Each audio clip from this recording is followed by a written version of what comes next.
what you have in store for us here on this earth. And Father God, we come praying for our sister, Missy, in regard to what you have for her in store next. Lord, last time we petitioned you for her, Lord, there was some issues in regard to her health, and Lord, you saw fit to touch and bless and to heal, Father God, and for that we give you all the honor, praise, and glory. And Father God, even right now, Lord, she's not really sure what all this is going to bring her way when she leaves this place, but Lord, we're believing that you have ordained this and have blessed it to be so. So we ask, dear Lord, in the name of Jesus Christ, that you will touch and bless her with your hedge of protection.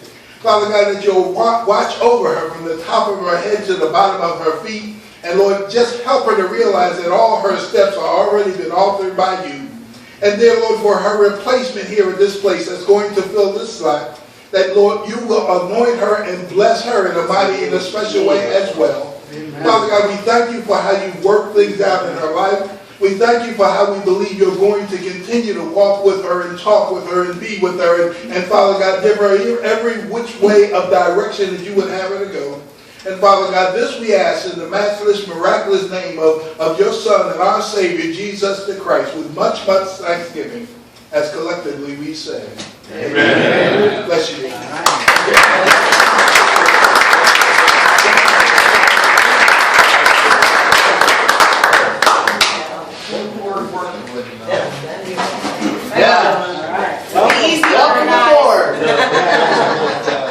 Well, thank you.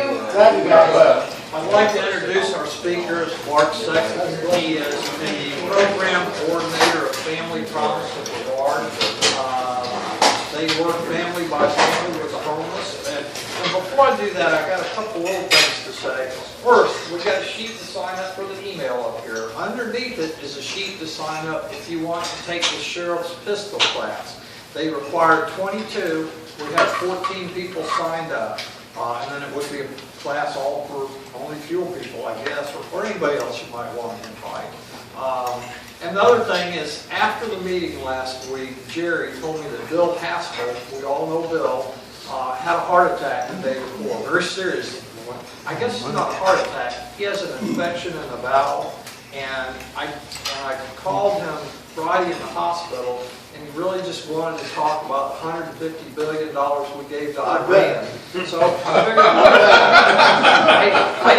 I didn't help him a whole lot. But his operation was on Monday to replace the valve. I don't know what happened. I called his house. I wasn't going to call him in the hospital on his mobile again. So I called the house, and I haven't heard back from him yet. So y'all say a prayer for Bill Haskell. Anyway, here you go, Mark. It's all up to you. All right. Well, gentlemen, it's an honor to be here speaking with you. I've seen some fantastic speakers sitting in your spots. So I truly understand exactly how important this position can be. I'll try not to bore you with too much of the garbage, but I'm also going to do the best I can to inform and entertain you guys. So just a snippet about me. I'm a native Floridian. I was born right up at Worstoff in Rockledge. Graduated here, so did my mom. She graduated from Oak Valley High. So I have been in Brevard County every bit of my life. The longest time I ever spent outside of this county was 6 months, and that's while I was in Iraq deployed. So I am a true native Floridian boy. You aren't going to find too many more of us.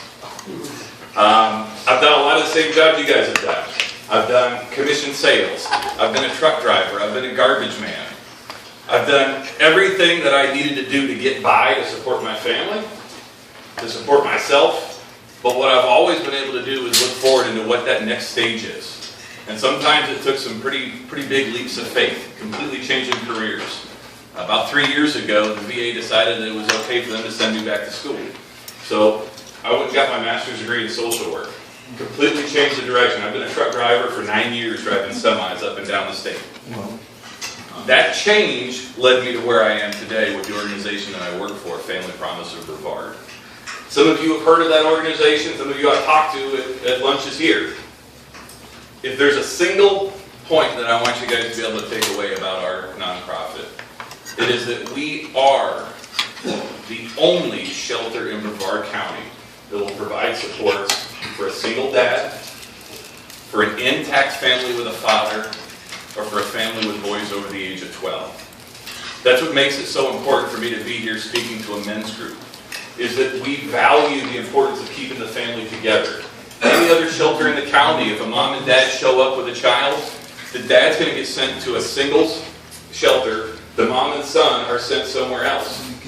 We're completely destroying the strength that that family has naturally. So we did it a different way. Family Promise is an affiliate of a national organization that's been around for over 30 years.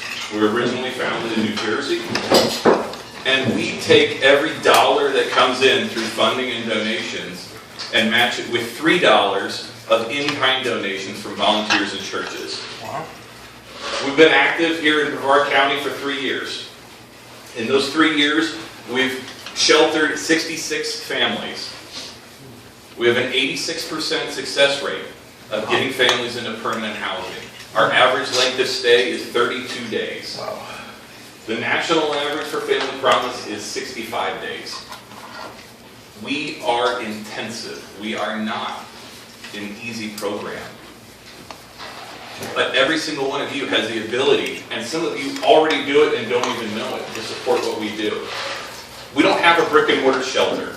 There isn't a building that you can go drop off donations to, and that's where you're going to see families sitting outside smoking cigarettes. Our families are housed in your congregations. We have a network of churches that span the county from Cocoa Beach all the way down to Palm Bay. Our families spend a week at a time in congregations getting the support and unconditional positive regard of volunteers and members of your churches. They bring meals to the families. They bring in home-cooked meals, sit down and eat with the families, treat them like they're people. We don't run a soup kitchen. We want to reinforce that family strength and provide the support they need so that they can learn how to become self-sufficient again. Every family that comes to us has strengths, and every family that comes to us has barriers. Our goal is to help them work with their strengths and overcome their barriers. But we do not do it through enabling. We don't do it through hands out. We are hand up. We employ clinical, social worker, case managers to meet and work with the family, to build the family's plan for success. We work with them so that when they leave us, if something happens to them, they know how to solve that problem. It's not them coming back to us. We work with them around accountability. The single most difficult thing for us to work with as families is fiscal accountability and then accountability to their word. So we're talking scheduling. When I sit down with a family, I meet with them every single week. They're printing off a copy of their bank draft, and they're bringing me receipts. And I'm going line by line by line. We do not charge anything for them to stay with us. We don't charge them for their food. We require them to save a minimum of 80% of their income and show proof of it. Every dollar they spend, I'm on them. Did you have to buy that Coke? Did you need to buy that candy bar out of the machine? Every dollar that you're spending while you're in this program is a dollar that you don't have when you get out and move into housing. I just had a family graduate. They were able to leave with $900 saved up. They came in, it was a mom and a dad. He started out, he was working, doing shutter installation. While he was with us, he got hired back at GE Appliance. So a job that he'd worked at for 7 years, he was able to have the stability to go back, interview again, get rehired, and now he's making twice what he was making when he entered. I had a single dad that came to me 3 weeks ago, walked in off the street. Big dude. West Virginia, corn-fed. This guy dwarfed me. When he reached out to shake my hand, I was like, this is what children feel like when I shake their hand. He was there with his 8-year-old daughter. He had just gotten custody. He had moved down here because he knew he didn't have the support back in West Virginia. Moved in with his sister, but his sister didn't have the space to keep them. He had heard a rumor that we had shelter that we could bring them. The next day, I had them in our shelter. He came down here. Within 2 weeks, he had a full-time job. doing lawn service. He wasn't happy because he knew that minimum wage wasn't going to make him successful. But he knew that he had to have something. While he was with us, he continued looking for more jobs. He ended up getting offered a job doing rollback, truck driving. Got his license swapped over. When he went to his employer to say, hey, I'm sorry, I got to turn in my 2 weeks notice. I was offered this job. The employer said, no, I'm not accepting it. I see the value in you. I'll make you one of my drivers. Promoted him on site. Got him out of the lawn service, got him driving a roll-off truck. Because he saw the value. He saw that here was a dad that was doing everything that he needed to do in order to make himself successful. And in 3 weeks, he moved into his own apartment. It wasn't me moving him into an apartment. I didn't call a single landlord. I didn't call a single employer. All I did was provide him that support and allow the volunteers in the congregations to remind him what it's like to be a dad and to be appreciated for that effort that he's putting in. So we work with 13 host congregations. They host our families a week at a time, 4 times a year. It's a mission. Our mission groups have a profound effect on our families. But they do more than that. Volunteers come up to me on a regular basis and tell me the impact that our families have on them. It reminds them that there are still people out there struggling, that aren't struggling because they made poor decisions. They aren't struggling because they're innately flawed. They're struggling just because they haven't had someone there to provide that support and to help them find the way out of that struggle. The support that our dads get, it's phenomenal. And that's what changed my perspective. I first got involved as a part-time case manager. My entire goal was to go work for the VA. Well, I've turned down that job a half a dozen times now. I've turned down a substantial pay raise because I see what this organization is doing. And I see that the change that I can affect through this organization is greater than I can ever do at the VA. Veterans have a special place in my heart. I'm a vet. I'm the president of a veteran nonprofit. But men are the backbone of the family. And if we don't support that, there's already enough of society tearing that down. We need organizations that bolster that. This is why men like to fellowship together. Because we're reminded when we see the positive attributes in others that that's what we innately want to be like. We see someone being strong in a tough relationship. We see someone being strong in the face of financial difficulties.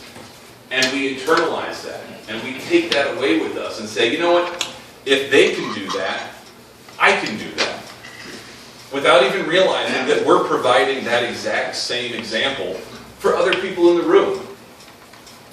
You know, it's easy to look at what we get out of coming together like this. What we often miss is what we provide by coming together like this. So I'm often asked, how can I make a difference? I've got TVs, I've got bedding. There's 3 ways that you can make a difference. Educate yourself and others. The most important thing that you can do is be an advocate for appropriate services. There are homeless coalition meetings every month. There are nonprofits that could benefit from you sitting on their board. You can take the knowledge that you already have from your professional life, your personal history, and use that to enact larger change. You can get involved directly. We have volunteers, we have organizations and churches that are already in our network. We could not be who we are as Family Promise in Brevard County without the support of those 13 churches. But there's one other church that doesn't fit onto that list, and that's Grace Fellowship, right here in Rockledge. If it wasn't for Grace Fellowship, we wouldn't have a home to have been able to enact that change in 66 families. We were not wanted in Brevard County. People picketed in Rockledge to keep an emergency shelter from being put here because there was a picture of homelessness, and it was the guy at the off-ramp holding up the cardboard sign. That is a picture of homelessness. But the single largest growing population in homelessness in Brevard County is family homelessness. Family homelessness doesn't look like that. Last year, during the school year, there were 1,900 students coded as being in transition during that school year.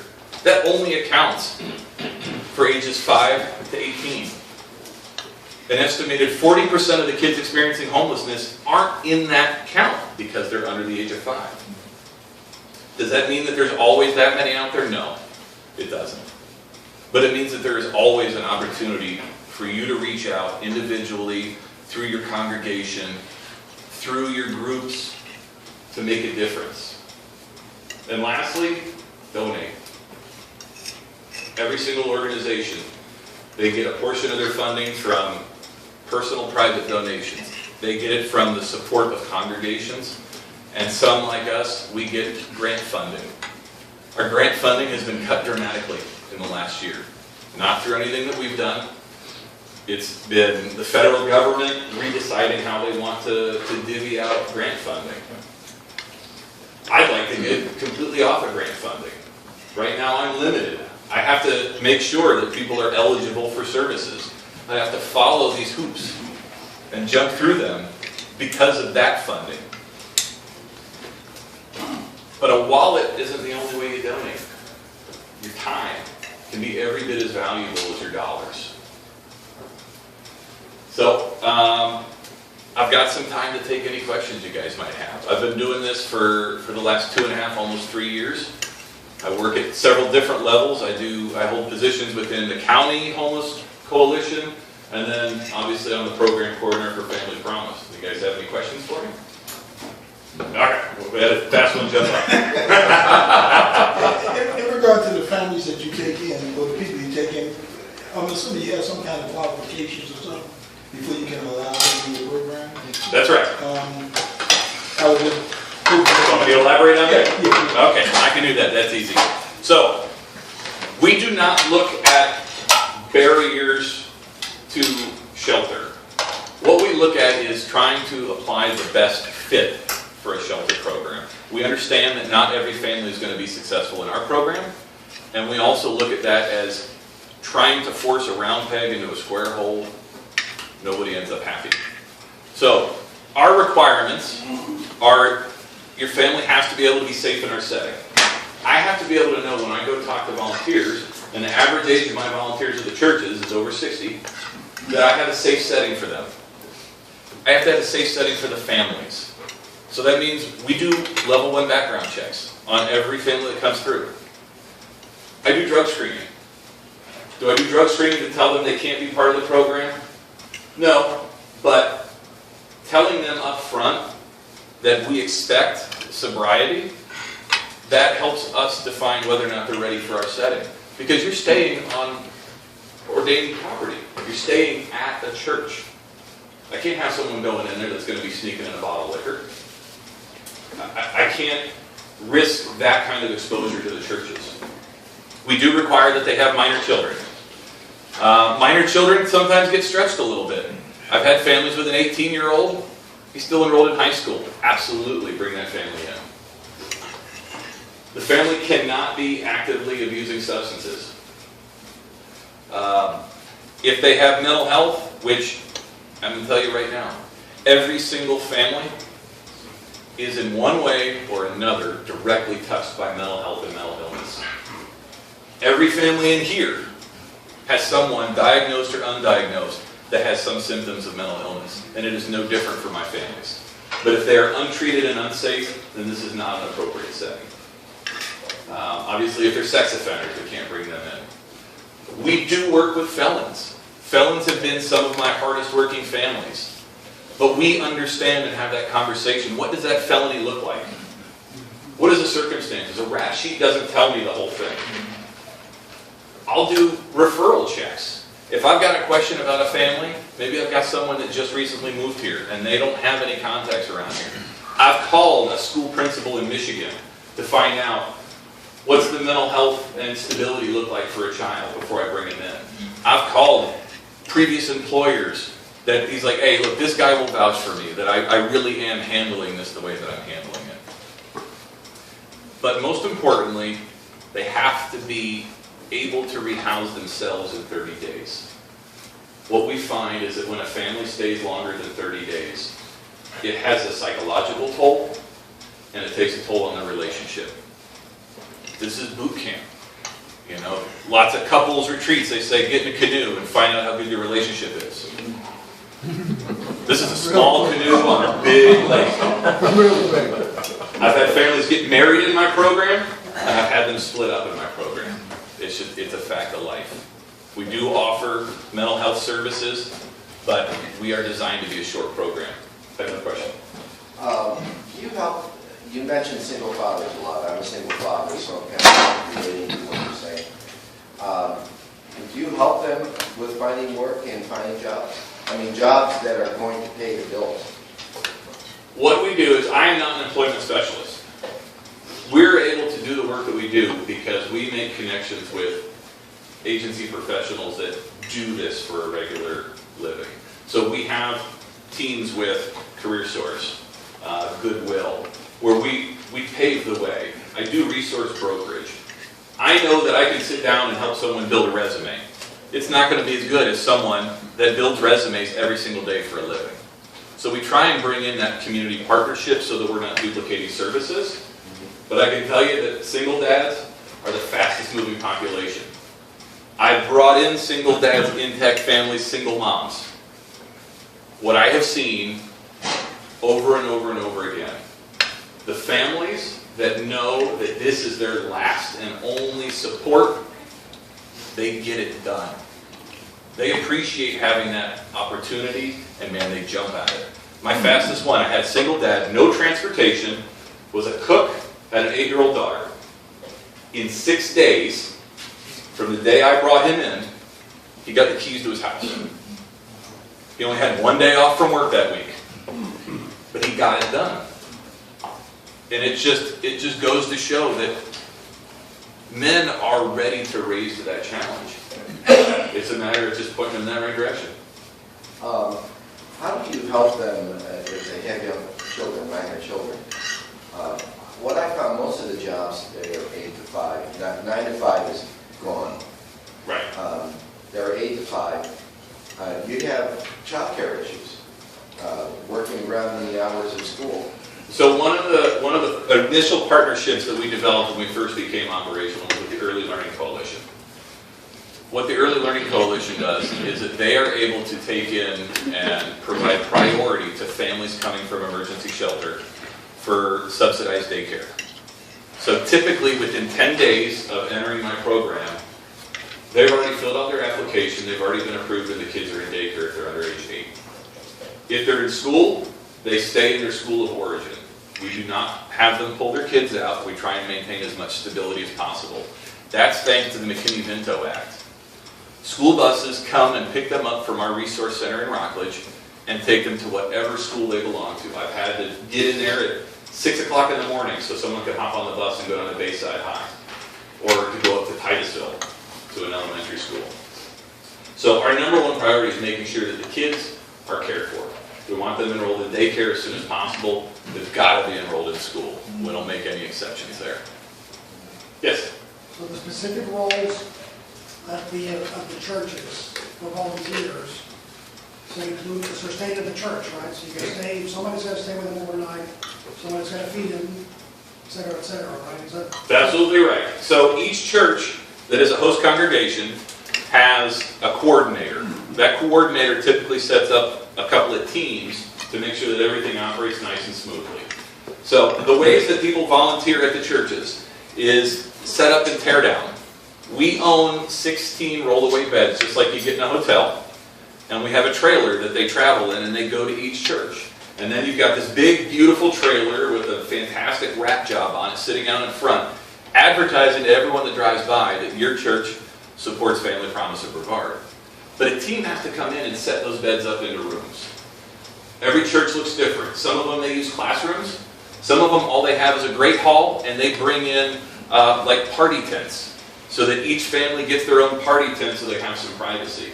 So you've got a crew that sets up the beds and takes them down at the end of the week.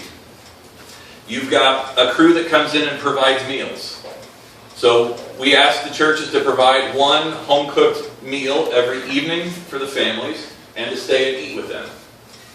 We also ask them to provide the fixings so that they can make breakfast in the morning and bag lunches to take with them. We want to take out every option that they have to spend money, so they're saving it.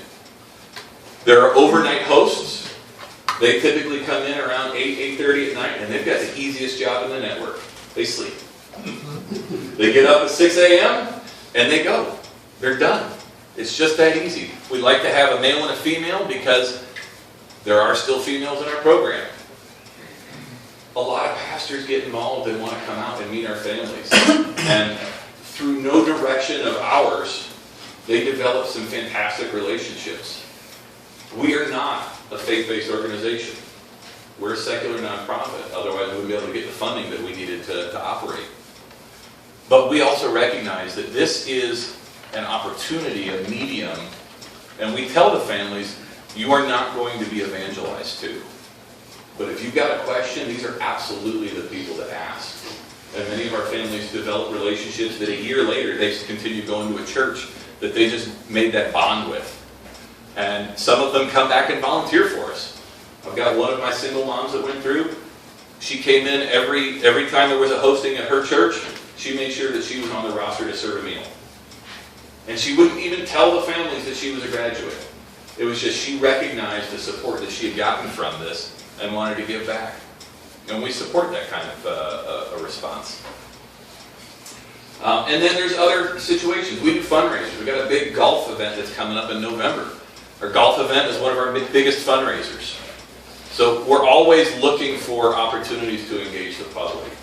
But what we're really about is making sure that the families feel like they're part of the community again, that they're not outliers. And that's where the volunteers in the churches come into play. It's sitting down, it's just having a conversation. It's not treating them like they're any different than anyone else that comes over for Memorial Day. Got any other questions? Yes? So the families are on various church sites? Correct. So 1 week at a time, every Sunday evening, the families arrive at a set location at the church. The coordinator meets them there and does an introduction to the site. Tells them the details. This is where the bathrooms are. This is where the AC is. Here's your rooms. The families all have their own beds. We tag their names on the bed so that the rooms get set up in advance. And then they stay there from 5:30 in the evening until 6 a.m. And we have transportation, because our families don't always, that delivers them to the church and picks them up the next morning. In the morning, they get picked up, they get brought back to me at the Resource Center in Rockledge. And that's the hub for starting their plan, that success plan. From there, they're going out, and we've already talked about it. We've talked about where they're going. Are they going to Career Source to work on their resume? Are they following up on a job interview? At the end of the day, they come back to the Resource Center, and our shuttle picks them up and takes them back to the church that evening. And they stay there till the next Sunday morning. Sunday morning, everything gets packed up. The families come back to me, and that's when I sit down and do the serious case management. I'm meeting with them for an hour to an hour and a half. We're talking about what went good last week, what didn't go so good last week, what's on our plans for next week, and all right, you don't have a ride for Thursday to go to that job interview. What are we doing right now to try and find them? How are we solving them? It's not my thing to solve. It's theirs to solve. But I can help them come to a good solution. But the last thing I want to do is solve it for them. Because I'm not going to be there to provide a ride for them after they graduate. They're going to need to figure those tools out so they've got those tools in their toolbox later on. Anything else? Yes? You mentioned some success, I'm sure is some that had not been so successful. What happened at the end of the 30 days and a person or a family just doesn't seem to be able to get where they need to be? What do you do? That happens sometimes. We've gotten a lot better over the last 2 to 3 years in making sure that the families that we're bringing in are capable. But sometimes, man, stuff just happens. You get promised a job and the job falls through. We don't kick them out. We have had a family for as long as 100 days, but it was rough. It was rough on that family. And it was a great family, but it was just trial after trial after trial of trying to overcome. And then in some cases, they are not going to be successful with us. So we look at partner agencies, and we look at doing those warm handoffs. Now, when we put someone into housing, we don't just forget about them. We've got a program called Keeping the Promise that is aftercare, where I got a social worker that goes out and meets with those families in their home every week for 6 months, continuing to work on budgeting, continuing to work on problem solving, connecting them to mental health services if they need it, really making sure that during that most precarious period, they've got support that they feel comfortable and they can turn to. How large is your staff? We have 2 full-time employees, so it's myself and the executive director are full-time. I have a part-time case manager that works about 30 hours a week, and we have a part-time administrative assistant. But I'm supported through interns with the University of Central Florida. So last school year, I had 5 interns working for me. This school year, I currently have 3 that are all clinical social work interns. So I'm able to not only expose them to what a nonprofit looks like working in a faith-based community, but also expose them to the families and the mental health and doing good quality case management. So it ends up being a real benefit to us, and UCF has been great for us in bridging that. So we do a lot with a small staff and a small budget. And we've only been active since September of 2013. So at that time we had 1 employee. We had an executive director who was told when she started she had 6 months to figure out how she was going to pay the rest of her salary. Because they had saved up 6 months worth of salary. So she walked in, they said, in 6 weeks you need to have your first family, and in 6 months you're out of money. And through the blessings of the congregations and being able to write the grants that she did, we're able to become what we are. And it's been a fantastic thing to be a part of. Your sign says you're a local affiliate of a national program. Yep. Where, explain the other connections. So there's 202 affiliates throughout the U.S. Florida has 9. We are the only one on the East Coast besides Jacksonville and West Palm. The next nearest one is in Orlando, so there is an affiliate in Orlando. But we became active. At that time, there were only 2 other affiliates as of 3 years ago. So we've had a lot that have popped up recently. Our program has been tested nationwide. In fact, one of our largest affiliates is actually in Hawaii. And they have some of the highest numbers of homelessness that they work with there in Hawaii as opposed to some of the other states.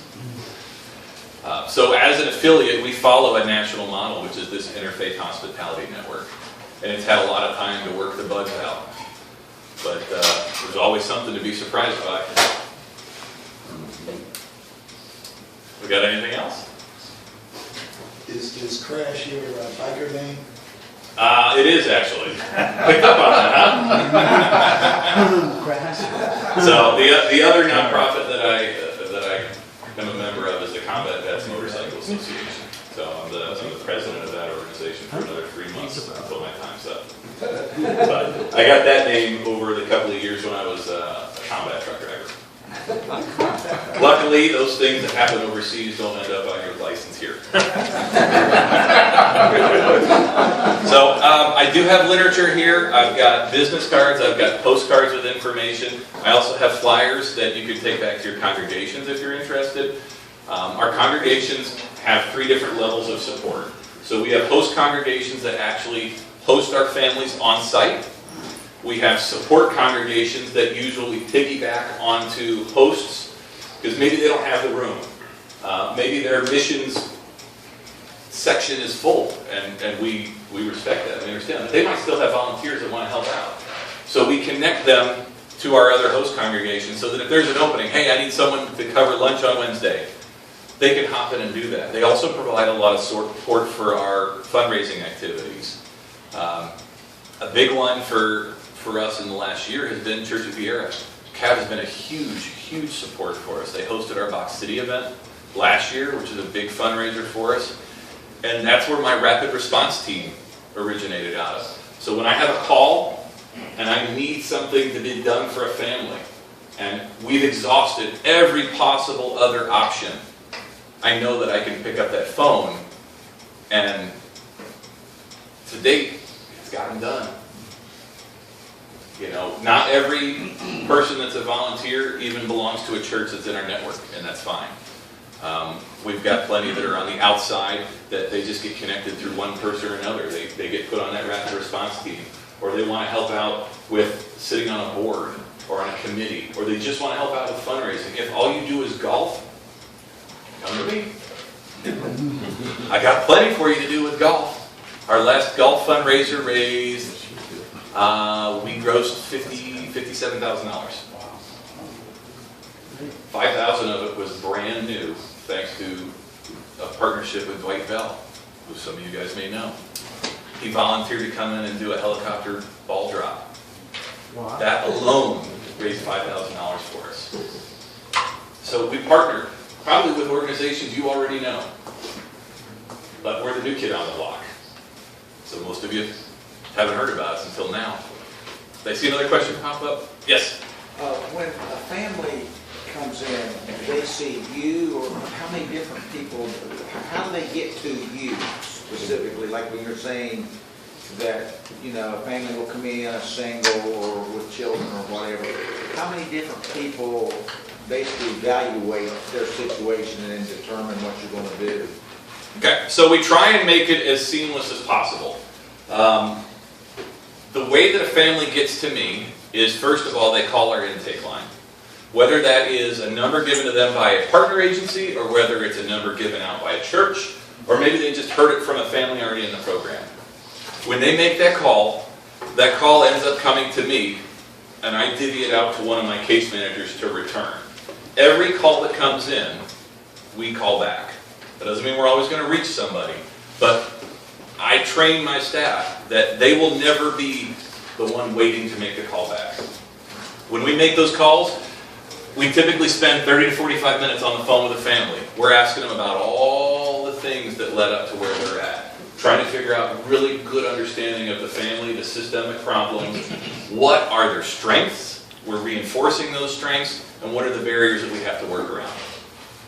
At that point, if we've got space in the program, I've got a case manager that goes out and meets them wherever it is convenient for them. Sometimes that's meeting them in a hotel, sometimes it's meeting them at a library. The case manager goes out, sits down. Whether we're going to bring this family in or not, we want to provide them some supports. We're going to do some resource brokerage, we're going to work with them and figure out what we can do. Once they've met that, which is typically my part-time case manager, Mike, he's going to give that family a couple of tasks and gather their information so that I can run the background checks. We're going to look up and see what other agency participation they've had. And if we've got the spots, then I'm going to set up an appointment for them to come in. I run the hard shelter area. I have Mike, he runs my front end and my back end. But staff-wise, it's going to be Mike and I do engage the interns on some of the calls and stuff, but we try to get away from this history of, hey, here's a number, call this number. Hey, here's a number. Because that's what our county has been known for, is passing the buck. Well, they gave me your number, why are you giving me their number? Well, we'll try them now, maybe it's changed since yesterday. So what we really try and do is be realistic, and sometimes that answer is, I'm sorry. At this point in the county, there isn't something for you. What other options do you have? Can we shelter in place? If I tell you that I can provide case management and work with you towards trying to identify housing, will your cousin let you stay for just another couple of weeks if he knows that you're actually making an effort? But staff-wise, it's me and Mike. We're out there getting it done.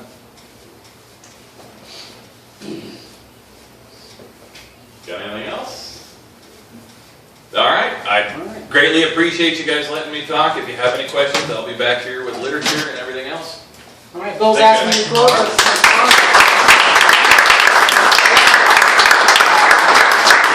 We're going to close in prayer, and we're going to, would you like to pray, or would you like me to pray? I'm going to pray. I'm going to pray for your outfit and everything that you're doing to support people in the community. So let's That'd be bow our great. heads and pray. Heavenly Father, we just thank you for Mark and the work that he does each and every day. The work that some of us can't even fathom doing, Lord, and he's out there in the trenches doing it day in and day out, working with people, trying to lift them up, and then surrounding them with people who will encourage them and love on them. And that's such a blessing. I pray that you would grow this program. I pray you would provide all of their financial needs, Lord, and be such a blessing to them that they would no longer need the grants, that would give them the freedom to help and reach out to even more families in Brevard and beyond, Lord. So we know people get help and then they move on. So we just thank you for Mark and everything that he's doing. Ask your continued blessing on him and this organization. And we pray this all in Jesus' name. Amen. All right. Okay, guys, hey, it's been awesome. It's been next week we have Phil's asking me to close. I don't know why you do that. I open with prayer. But next week we're going to have Pastor David Gill from East Coast Christian Center. And I don't know what he's going to talk about, but I'm sure it's going to be awesome. And in the last 4 weeks, I've been gone for 4 weeks. I've been in California for a month. 140 men have been served here at F.U.E.L. That's awesome. So you guys are showing up. You guys are eating the food. If you're eating the food, that means we got to provide Sonny's a way to buy all this food. And it's not a tip. It's actually, if you went out to have this lunch, how much would you guys pay if it wasn't with us? $10. At least $10, right? I would give more because I know I always pray at my meal and they see me praying and I want to make a good example because Christians sometimes get a bad rap. So I go over on that. So you guys be generous, all right? Love you. We'll see you next week. Good job.